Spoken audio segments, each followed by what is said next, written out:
안녕하세요 여러분. 오늘의 흥미로운 영상 내용은 대법원, 트럼프 행정부의 외국 원조 해제 명령을 일시 중단, 그리고 트럼프 행정부 대규모 연방 직원 해고 계획 추진에 관한 것입니다.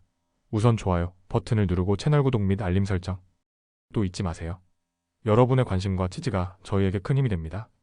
첫 영상은 미국 대법원이 트럼프 행정부의 외국 원조 해제 명령을 일시 중단한 소식을 전해드립니다. 이번 소식은 월스트리트 저널의 보도를 기반으로 준비했습니다. 그럼 어떤 일이 벌어지고 있는지 지금부터 자세히 살펴보겠습니다. 1. 사건 개요. 미국 대법원장 존 로버츠가 하급 법원의 명령을 일시적으로 중단하는 결정을 내렸습니다. 이 명령은 트럼프 행정부가 외국 원조 자금 지급을 즉시 재개하도록 한 것이었는데요. 즉, 트럼프 행정부는 원래 자정까지 약 20억 달러 규모의 외국 원조를 집행해야 했지만 로버츠 대법원장의 결정으로 이 지급이 일단 보류된 것입니다. 트럼프 행정부의 입장. 트럼프 행정부는 이번 외국 원조 재개 명령이 너무 갑작스럽다고 반발했습니다. 정부는 국무부와 미국 국제개발처에 36시간 이내에 거액의 자금을 지급하라는 법원 명령이 현실적으로 불가능하다고 주장했는데요. 법무차관 대행사라 해리스는 대법원에 긴급 요청을 제출하며 대통령의 외교 권한은 최우선이며 사법부의 개입은 최소화되어야 한다고 강조했습니다. 3. 대법원의 결정과 법적 절차. 이번 긴급 요청은 존 로버츠 대법원장에게 전달되었습니다. 그는 하급 법원의 판결을 검토한 후 최종 결정을 내릴 때까지 외국 원조 지급을 일시적으로 정지하도록 했습니다. 이후 로버츠는 금요일 정오까지 원고 측이 반론 서류를 제출하도록 명령했는데요. 즉, 대법원이 이번 사건을 본격적으로 심리하기 전까지 트럼프 행정부는 외국 원조 지급을 중단해도 되는 상황입니다. 4. 원조 단체들의 반발. 그러나 이 결정에 대해 원조를 받는 단체들은 강하게 반발하고 있습니다.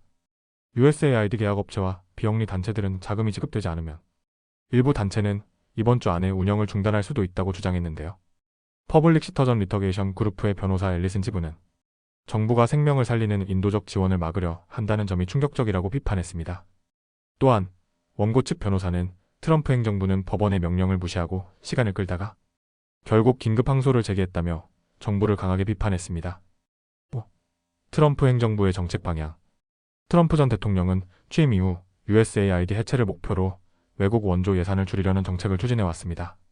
이에 따라 USAID 직원 대부분이 행정 휴가를 받거나 해고되었고 연방 지원금 지급이 중단되면서 원조 단체들의 운영이 어려워졌습니다. 이번 사건에서도 트럼프 행정부는 외국 원조 예산을 행정부 정책에 맞춰 재조정해야 한다는 입장을 유지하고 있습니다. 6. 향후 전망. 이제 대법원이 원고 측의 반론을 검토한 후 최종 결정을 내리게 됩니다. 존 로버츠 대법원장이 독자적으로 판단할 수도 있고 대법관 전체 투표를 진행할 수도 있는데요. 만약 대법원이 하급 법원의 명령을 최종적으로 유지하면 트럼프 행정부는 즉시 외국 원조 지급을 재개해야 합니다. 반대로 대법원이 트럼프 행정부의 손을 들어준다면 USAID 해체 및 외국 원조 중단 정책이 계속 추진될 가능성이 높습니다. 이렇게 미국 대법원이 트럼프 행정부의 외국 원조 해제 명령을 일시 중단한 사건에 대해 알아봤습니다. 이번 판결이 미국 외교 정책과 국제 원조에 어떤 영향을 미칠지 앞으로도 계속 주목해야 할 것 같습니다. 다음 영상은 미국 트럼프 행정부가 대규모 연방 직원 해고 계획을 추진하는 소식을 전해드립니다. 이 내용은 월스트리트 저널의 보도를 바탕으로 정리했으며 미국 공무원 조직 개편과 해고 계획에 어떤 영향을 미칠지 살펴보겠습니다. 1. 트럼프 행정부의 대규모 해고 계획. 미국 인사관리국우 PM과 관리예산국우 MP는 각 정부기관에 3월 13일까지 대규모 인력 감축 계획을 제출하라는 지시를 내렸습니다. 이 조치는 트럼프 대통령이 2월 11일 서명한 행정명령에 따라 구체화된 것입니다. 행정부는 각 기관이 인력 감축과 구조조정 계획을 보다 상세하게 마련할 것을 요구했는데요. 이 조치로 인해 수많은 연방 직원이 영향을 받을 것으로 보입니다. 해고 절차 얼마나 빨라질까? 기존 법규에 따르면 해고 대상 직원에게 최소 60일 전에 사전 통지를 해야 합니다. 하지만 OPM은 이 기간을 30일로 단축할 수도 있다고 밝혔습니다. 즉, 신속하게 진행하는 기관들은 이르면 4월부터 해고를 통보할 가능성이 있다는 것입니다. 3. 행정부의 공식 입장. 트럼프 행정부는 이번 조치의 목적이 법적으로 필수적인 기능을 가장 효율적으로 운영하는 것, 법적 의무가 없는 기능을 최대한 축소하는 것 이라고 설명했습니다. 또한 정부 조직 내에서 비효율적인 업무를 줄이고 필수 업무에 집중해야 한다고 강조했습니다. 이를 위해 일부 정부 기관을 통합하거나 폐쇄하고 외부 계약자 사용을 최소화하는 방안도 검토 중입니다. 4. 가장 큰 타격을 받을 분야는 이번 구조조정에서 법집행기관, 국가안보, 군, 우체국 등은 해고 대상에서 제외됩니다.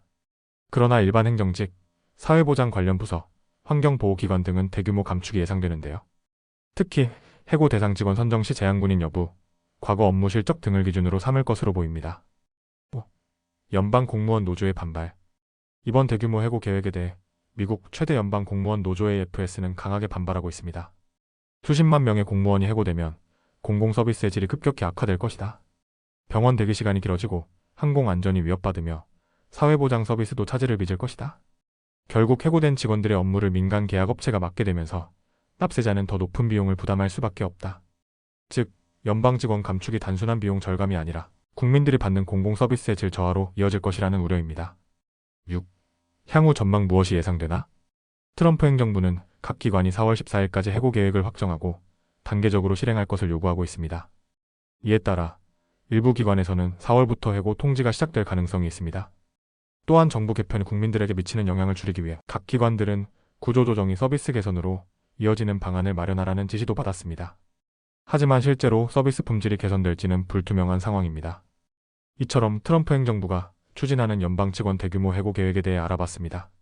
이번 조치가 정부 효율성을 높이는 개혁이 될지 아니면 공공서비스 악화로 이어질지 앞으로 지켜봐야 할 것 같습니다.